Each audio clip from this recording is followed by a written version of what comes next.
Hi, I'm your host Tish Tansil, and this is URBANesque Living.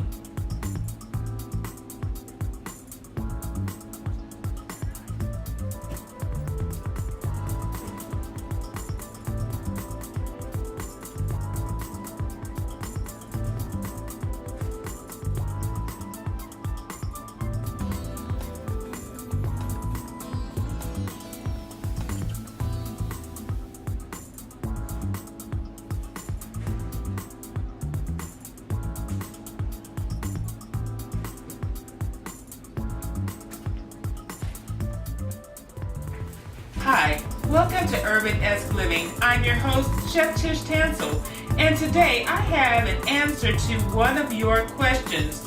What am I going to do with all of this fruit? Sometimes we go to bulk stores or we go to the market and we buy a lot of fruit, and sometimes we don't have time to eat it all before it starts to go bad.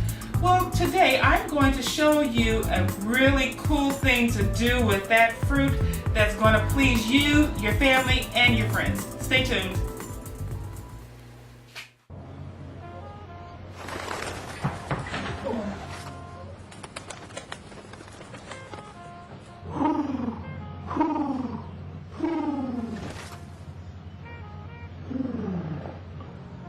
E3. Nice, Dad. Nice, Dad. Nice, Dad. Charles! Nice, Dad. You don't have to be perfect to be a perfect parent. There are thousands of siblings in foster care who'll take you just as you are. Hi, welcome to URBANesque Living. I'm your host, Chef Tish Tansil, and today I'm here to answer one of your questions about what am I going to do when my fruit starts to ripen. Sometimes you might want to make a smoothie, sometimes you might want to freeze it, but there are other solutions that you can use a ripe fruit for. And today I'm going to show you one of those solutions. Today we're going to be making homemade fruit leather. You know that tasty stuff that kids love? Well, adults like it too. And you can make it at home. Now this is a fruit dehydrating rack. And this is the mat that you make fruit leather with. So if you don't have both of these components, you can actually still make fruit leather in your own oven. You just need a tray and you just need a pan liner. That's it. You're good to go. So what we're going to do first is we're going to cut up our fruit. And so I've selected bananas, apples, kiwi, pear, and an apple, and some orange for a little bit of spice. So I'm going to cut these up.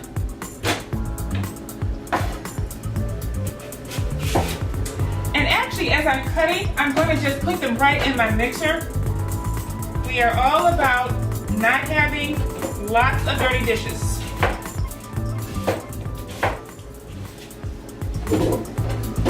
I'm going to actually put the heaviest ones, or the more dense fruit, down at the bottom, closer to the blades, because basically what we're going to be doing is making a fruit puree, meaning we're just going to really make this fruit into almost like a smoothie, basically. But this is going to be a smoothie that you can carry around with you. And whatever fruit you like, you can actually make it into fruit leather. It all works. All you need is the fruit.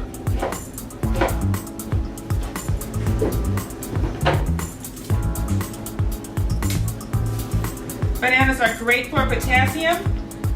But one of the things that I'd like to mention, if you are going to use banana in your fruit leather, remember to have some type of an acid, because that banana is going to turn black.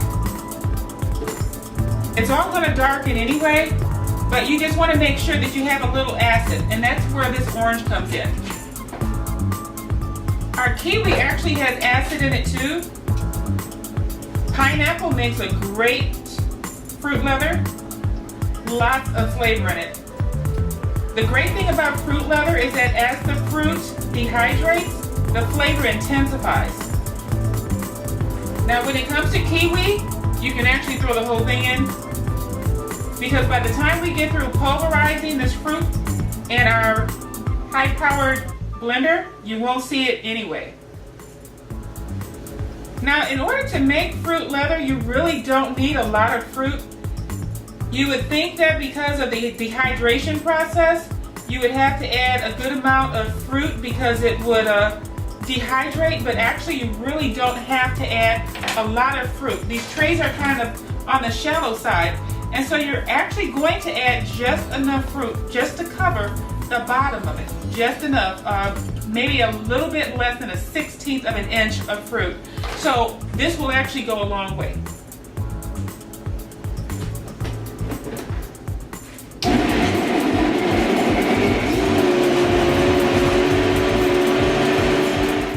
Okay, so our fruit puree is nice and smooth. This would actually make a delicious smoothie. So if I have some left over, that's what I'm going to do. But what I'm going to do also, before I use this orange, I'm going to take some of the skin off because I want to do something a little different with this. I want to have a little bit of this orange zest in there so that I have a bit of a little citrus as well as a little bit of a zing to it. So I'm using my microplane, and basically what you're doing is just running it across the skin of the orange, and you're just taking enough off so that you see a little bit of the white underneath. You really don't want to see a lot of that because that means that you are getting some of that bitterness, and you really don't want to do that. So you're going to go around the entire orange because I like to try and utilize as much of the product as possible. You can do this with lemons, oranges, limes. This is great for adding a little bit of extra citrus flavor to whatever it is you're doing.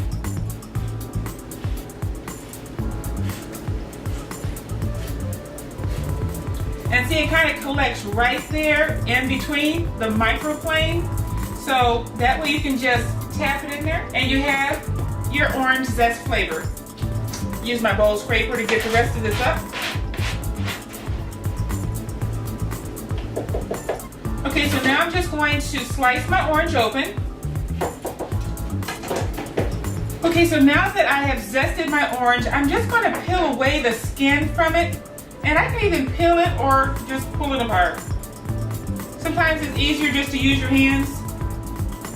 You can use a knife, but it comes loose very easily. And just toss the orange in there. But you do want to get the zest off prior to taking the oranges out. You need something to kind of hold it in place so that you can get that zest off of the peel. And just peel it back and we have our orange. Okay, so now we're going to turn our mixer back on.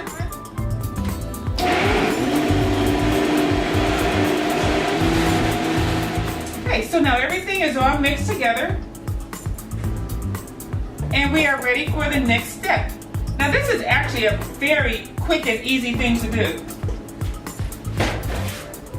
Okay, so we have our fruit all mixed up and ready to go. We added a little bit of acid to make sure that the fruit stays preserved, and acid does help preserve. You don't have to add any other type of chemical to this because sometimes people have allergies. So what you're going to do is pour this onto your mat and make sure that it's evenly distributed. Now the size of your mat will actually tell you how much you can put in here. And we're just going to shake this a little bit to make sure that all of it's covered. I'm going to use my spatula too because it is kind of thick and it's not moving and I don't want it to get on the sides. So I'm going to put this in the dehydrator, and this is going to go for the next, till tomorrow morning it should be ready.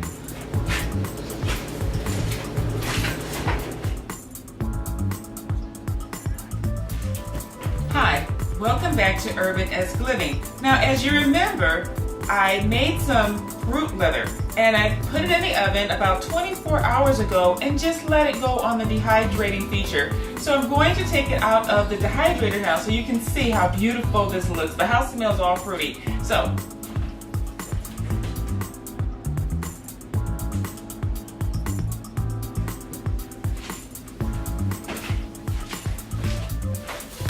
okay, so as you can see, it really does look like leather. That's why they call it fruit leather.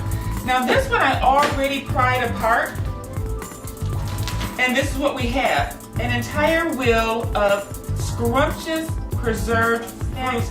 You can wrap it in wax paper, or you can just snack on some. I actually tried some this morning when I got back from my jog.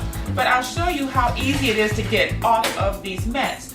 Now, you see it here in the mat, and it's in there pretty well.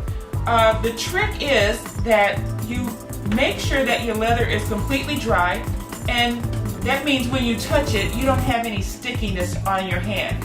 It's completely dry. And so once that happens, when you have these mats such as this, all you have to do is bend back the edges, or the fruit leather starts to pull away from the mat surface. So once you get your fingernail or your spatula underneath it, it pulls apart from the plastic mat very easily. There you have it. Homemade fruit leather. I hope you try this. It's very easy to make, very delicious to eat. You can go to my Facebook page if you have any questions on making fruit leather. That's URBANesque Living Facebook. Or you can find me at Tish Tansil. Please tweet me. Let me know if you have any recipes that you would like me to try on air. This is Tish Tansil, and thank you for joining me on URBANesque Living. Here we go. We're gonna make some juice. It's gonna be good. She's excited. A little bit of kale. Please don't put this on. I'm putting it all over the line. It's wet. It needs something. No, it'll go. Don't break my juicer. Looks good. You ready to try it? Come on, baby. Challenge your kids to be active and eat healthy. It's okay. Okay, all right. They might surprise you. And she took another sip. You saw it? Search We Can for more ideas on how you and your kids can get healthy together. 811. Can you dig it? Whoa! Don't put your safety at risk. Call Miss Dig at 811 and they'll send utility companies out free of charge to mark utility lines. Call 811 before you dig. A safety message from Consumers Energy and DTE Energy. Hi, I'm Chef Tish Tansil, and my culinary tip for the day is for people who have a lactose intolerance or a milk sensitivity. You might want to order a smoothie, but a lot of times the main component of a smoothie is a dairy product such as yogurt.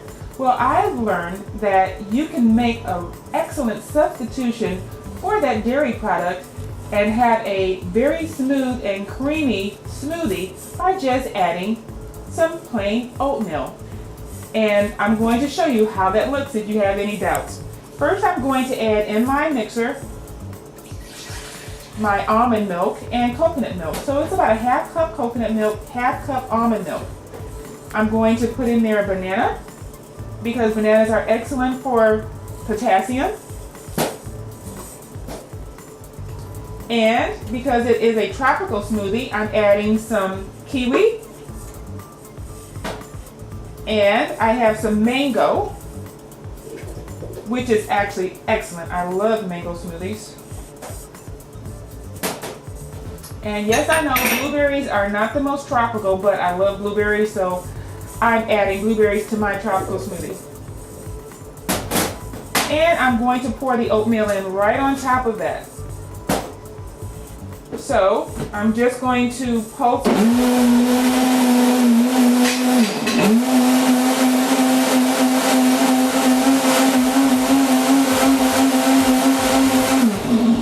Okay, and our oatmeal has basically disappeared into the smoothie. But because we know smoothies have to have that nice chilled feeling, I'm going to add some ice to this. Now, I recommend adding the ice less because you want to make sure that that oatmeal is ground in your smoothie. You don't want big lumps of. So we're just going to pulse this.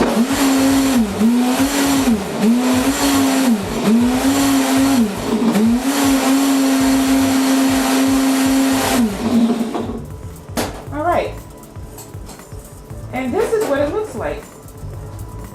This is our smoothie made with oatmeal, smooth, rich, and delicious, and most of all, dairy-free. I'm Tish Tansil, and that's my culinary tip for the day: substituting oatmeal in your smoothie.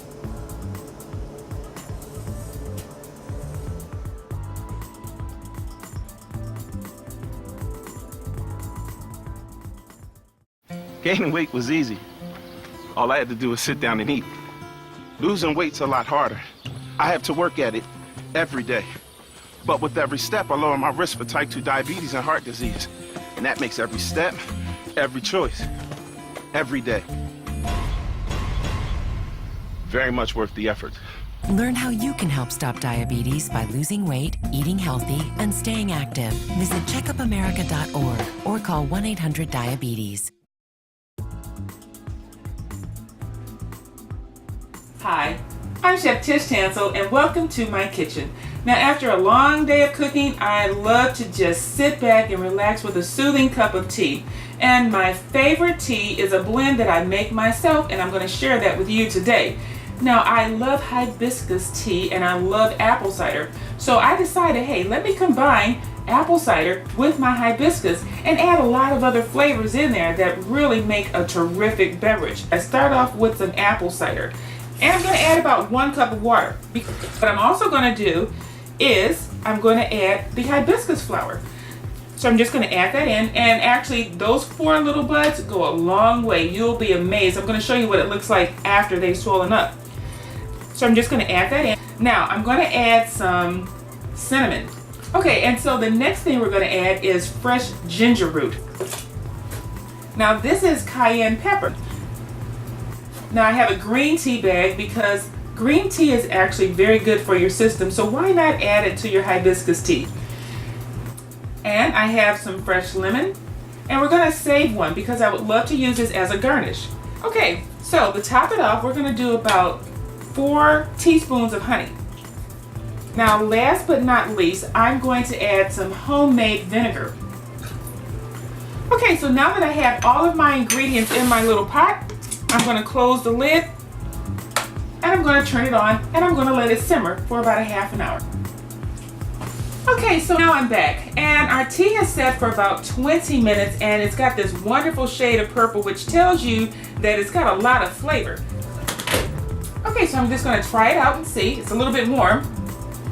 That is fantastic. You can taste that hibiscus, you can taste that apple, the ginger root is fantastic. And on top of that, I'm going to add a little bit more lemon. And I'm going to let this sit just a little while longer so that some more of that lemon flavor can come out. But thank you for joining me. This has been Chef Tish. See you next time.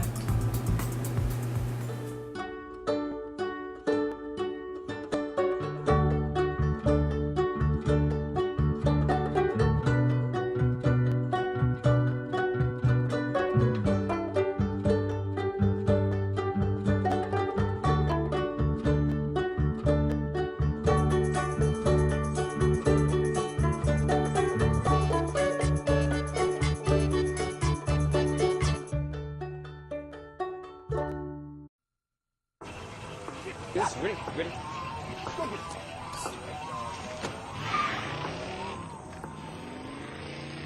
Oh, come on, Randy.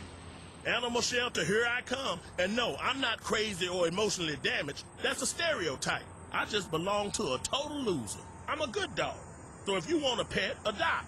And if you see Randy, tell him he dropped his wallet.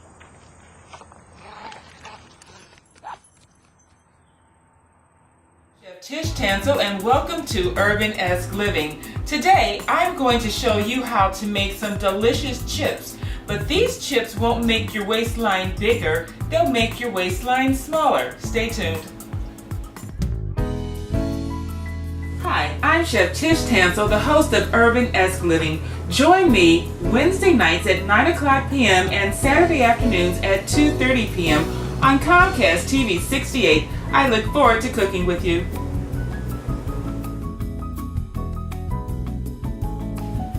Hi, I'm Chef Tish Tansil and welcome back to URBANesque Living. Today, like I said, we're going to be making some chips, but these are not your regular chips that are fried in oil. These are going to be chips that we make in the dehydrator. And my oven has a dehydrating feature, which I absolutely love because I've been dehydrating all kinds of fruits. I found these racks, which are plastic dehydrating racks, and you can get these at your store or you can buy these online. And if you don't want to use these, you can use a plain wire rack in your oven or you can do it on a silicone mat. but they come out a little bit crisper when you use this because these have air shells on them, and it allows the air in your dehydrator to circulate, and it makes the top and the bottom crisp and dehydrated at the same time so that you don't have to flip them, which takes a lot of time. So the first thing we're going to do is to choose our fruit, and today I have selected some wonderful mango and some kiwi. So we're going to have mango and kiwi chips. The first thing I'm going to show you how to do is to slice the fruit for the dehydration, because the slicing is important because you have to be consistent with the size of your fruit, otherwise they will all dry at a different rate.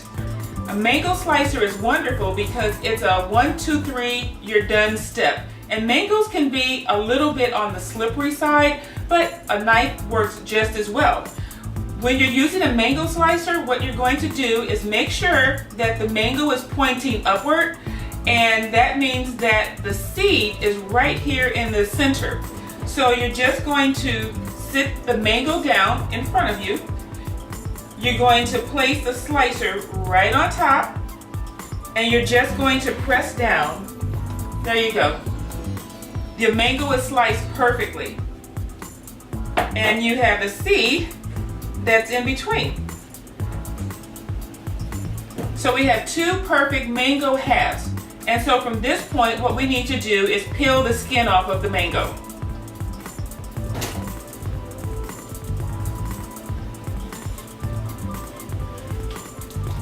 Okay, so our mango is almost peeled, and what I'm going to do is just take our paring knife and trim around any little pieces that have remained on here. And a paring knife is excellent for doing that. It's a small, compact little knife, and you can just use it for smaller jobs.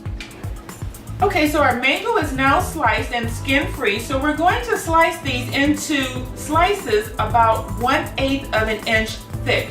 That's a very good size for dehydrating your fruit.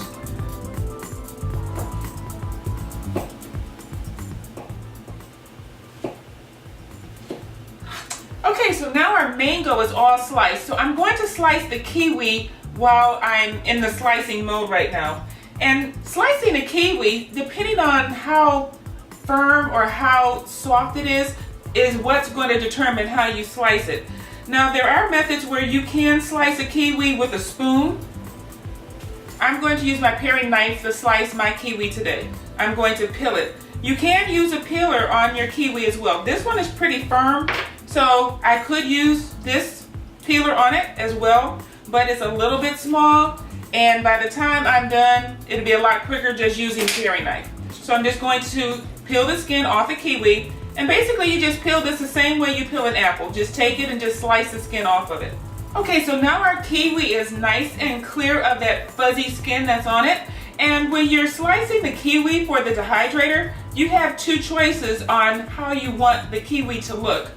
You can slice it the long way, which is going to give you a beautiful oval kiwi, or you can slice it the shorter way, which is going to give you more of a circle.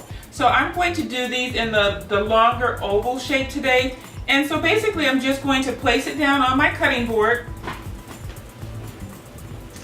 Okay, so both of our fruit has been sliced, and now we're going to put them on the racks. Now when you're putting the fruit on these drying racks, you want to make sure that you give them a little bit of space, because if they're too close together when they dehydrate, they're going to stick together. And if you're trying to do something like a garnish and you want the shapes perfect and you have them stuck together, they're going to break if you pull them apart. So what I'm going to do is just line our first one, and it's best to keep these separate. You're going to put the kiwi on one rack and you're going to put the mango on another rack because they're going to dry differently.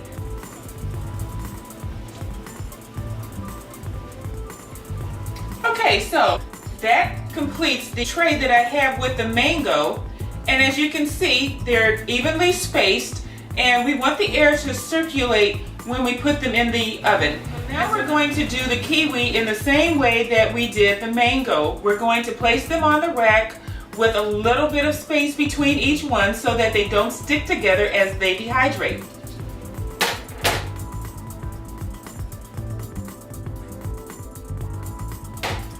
now our kiwis ready to go. And we're going to stack these, and that's the beautiful thing about these type of drying racks. They take up less space in your oven. So you can get up to 5 of these in your oven at one time, because after a while they stack up a little bit high, and you want the air to continue to dehydrate the fruit, so you don't want to pack them in too tightly. This is a little top, and this actually helps the dehydration process, and we're just going to put that on top of here, and we're just going to set these in the oven on our dehydrating feature. And normally this takes about 12 hours, so we're going to set these in the oven right now.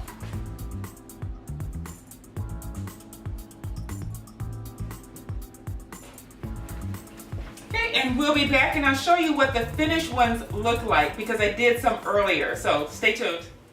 Families come in all sizes and shapes.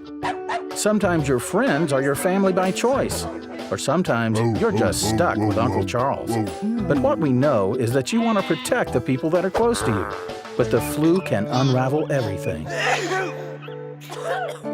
Your flu vaccine protects you and your family.